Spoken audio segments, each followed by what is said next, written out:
Greetings, YouTube. There's a gentleman in Roanoke, Virginia, running for a supervisory council, or council of supervisors, I should say. And he's just sort of very, very Christian. His name's Al Bedrosian, which I want to say with a Russian accent. Bedrosian, sorry. Just kind of rolls off the tongue. Now, how Christian is Mr. Bedrosian? Well, here you go. Freedom of religion has been the biggest hoax placed upon the Christian people and our Christian nation. He goes on to say that the real battle is keeping the name of Christ as Lord. The name Jesus is what makes us a Christian people and a Christian nation. This is why we must continue our heritage as a Christian nation and remove all other gods. Apparently, Mr. Bedrosian has never read the First Amendment. I'm getting the feeling that Mr. Bedrosian hasn't read a lot of things, because he keeps right on rolling. The Founding Fathers, they knew about Islam. When they came to America, they wanted the freedom to worship, but not the freedom to worship the devil or Muhammad. That's just a smidge discriminatory? Just a little bit. Now he's talking about the fact that Christians are being pushed out. Out of what? I'm not sure. Maybe out of his mind. Christianity is being pushed to the back of the bus, and every other religion is at the front. I don't know if Mr. Bedrosian is aware that 78% of the American population self-identifies as Christian. Maybe he's not up on statistics. I'm not positive.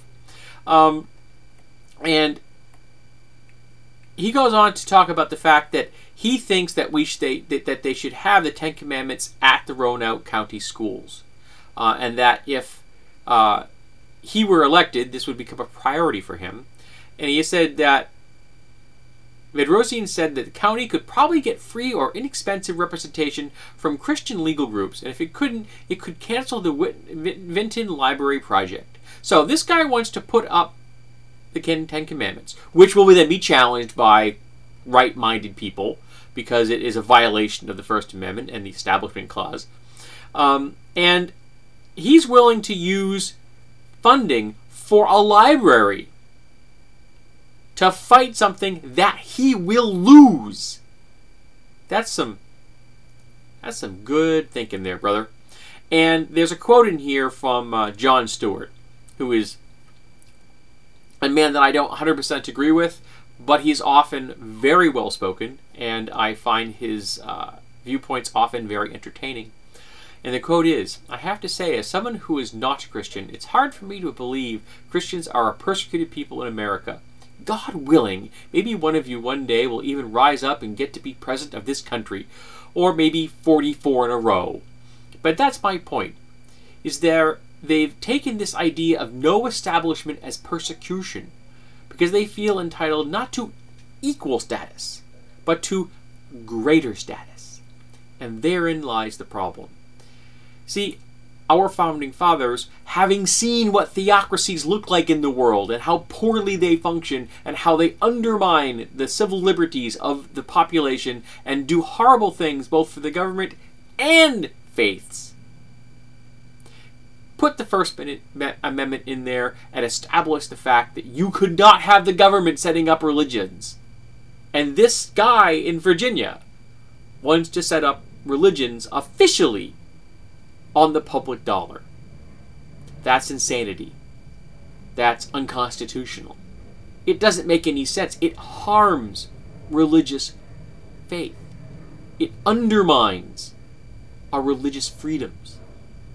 Do you want the government to tell you what religion to practice? What happens if you suddenly find yourself being told you have to be Jewish, or you have to be Sikh, or you have to be Buddhist, and you're not one of these faiths? Wouldn't that be bad? Or are you so secure in your community that you think in your head that you will always be safe from those other religions because the people around you are of your variety? But which variety? Do you know how many Christian denominations there are? There are over 200 translations of the Bible. No. That entire concept is insane. And this guy, I'm sorry to say, is off his rocker. He doesn't understand the First Amendment. He doesn't understand the beauty of the First Amendment. The power of the First Amendment. The security of the First Amendment.